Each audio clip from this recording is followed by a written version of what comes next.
And how many times in our lives have we not experienced things similar? I remember there was an article in the newspapers from Egypt where it showed a picture of a young man standing with his father kissing him on the right cheek and his wife kissing him on the left cheek. And he had both thumbs up and he had this huge smile on his face. I read the article. The article said that this young man was about to board a plane in Egypt. The last flight going to Bahrain. He was a teacher in Bahrain. And he was to catch the very last Gulf Air flight flying back to Bahrain. If he missed the flight, then he would lose his job. So when he rushed to the airport the previous morning, with his bags all packed, he rushed through, he got his tickets, everything. He went to immigration, and the immigration officer, as he opened his passport, looking at the various stamps, he said, "You're missing one stamp." One stamp? He said, "All the stamps are here." He said, "No, there's one stamp missing." Oh no. He's shattered. Can I get some money? Can you take 100 pounds? No. You can't get on this flight. You're missing one stamp. He's crying. My job. He falls on his knees begging the man, "Please let me." Man said, "No way." He finally gets up, shattered, going home, meeting his family, everybody crying. He was the one who was working in Bahrain, earning money, which was coming back, benefiting the whole family. Then the next morning in the newspapers, the news came. That flight, that Gulf Air flight, crashed. No survivors. So the next evening edition of the paper, you saw him there, thumbs up, big grin, happy. What he thought was a calamity half a day ago turned out to be a mercy. He was very happy about it. And that's life, isn't it? We find many, many examples like that in our lives, where something seems to be evil and we find out shortly or sometime later that in fact it was a good thing. That's one example of good and evil. There's another example of good and evil where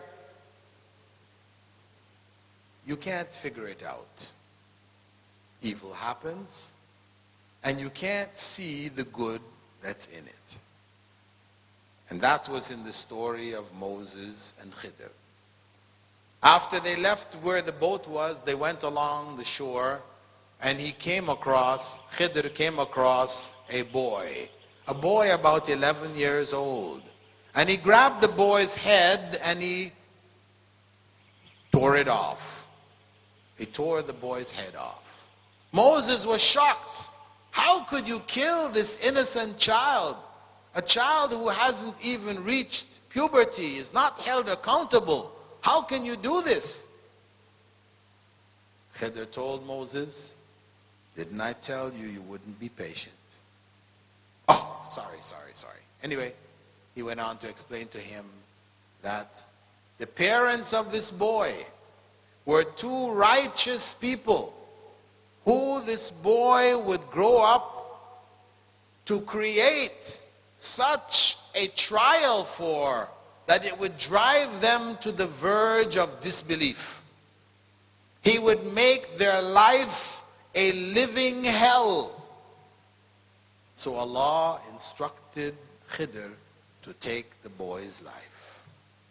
Of course, in the case of the parents, when they saw their son decapitated, dead, they would have been shocked.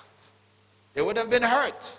Allah gave them another child, a girl, who loved them, stayed close to them, etc. And they appreciated that. But there would always remain that hole in their heart for their son who was murdered. And it would not be until the day of judgment, when they stood before God and the truth about everything was revealed to them, they would realize then it was a good thing. Some things are like that. And we can see an example of this with our own children, where the first time you take your child to the dentist, before you take the child, you build him up. You tell him how nice the dentist is. He's a good man. He likes you. He's going to give you a lollipop, whatever. So the kid is happy to go see the dentist. Then when he gets in the chair, and the dentist takes out that big needle, kid is looking at this needle, and he takes it and he sticks it in his mouth, and the kid screams. Then he pulls out this drill, and he starts digging it into his teeth. The kid is bawling, tears are running down his face. And when he leaves with his father at the end of all that, he says, "Dad, you said he was a good man. He's a bad man. He's not a good man. He's a bad man." And of course, the next time you have to take him to the dentist, he's going to be fighting you tooth and nail. He won't allow you to take him. He'll be kicking, fighting, screaming. You try to explain to him, "Listen, son, what the dentist did was to remove a greater pain that could come. The little pain that he did to you was to prevent a bigger pain, bad teeth, root canal, all these other things that can come out of it." You think your son can understand that? No. All he can understand is the pain that the dentist did to him. All of that explanation is way above his head. Can't see it. And that's how it is. Things we can't see the good behind. Some people assume there is no good, and so they fall into atheism. This is a common disease that happens to some people who haven't understood God and how God operates in human life. So when tragedy occurs in their life, they fall apart. And the only conclusion they can come to is that there can't possibly be a God. You see people like Dawkins, Professor Dawkins in the UK, considered a genius, mathematical genius, who wrote about the world and time, basically a defense of atheism, arguing why there is no God. If you see him, he is a shriveled up individual in a wheelchair who can hardly move anything. His eyelids, that's it. So, what happened? When he was in his prime, he was 18 years old, mathematical genius in Oxford and Cambridge. He was stricken by a disease which affected his spinal cord, and he slowly just shriveled up. So, when he came to India,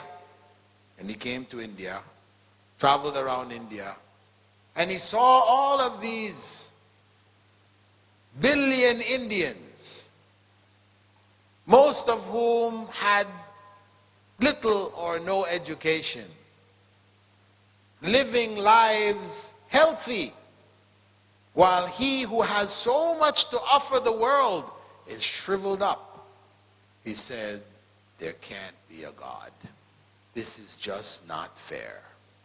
Why shouldn't I have a healthy body and one of these millions be shriveled up. That makes more sense. He couldn't accept his state. So it led him to disbelief in God.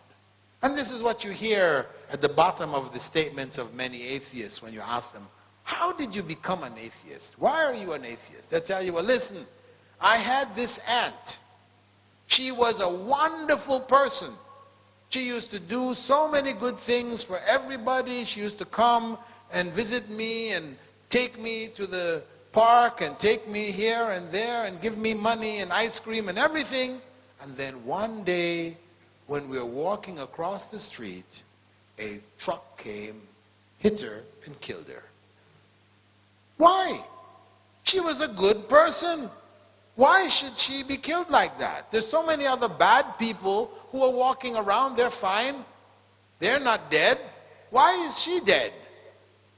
He doesn't have an explanation. So where does he go? There can't be a God. This stuff is just happening anyhow, anyway. So this kind of understanding, misunderstanding, leads to disbelief in God itself when a person doesn't know their Lord.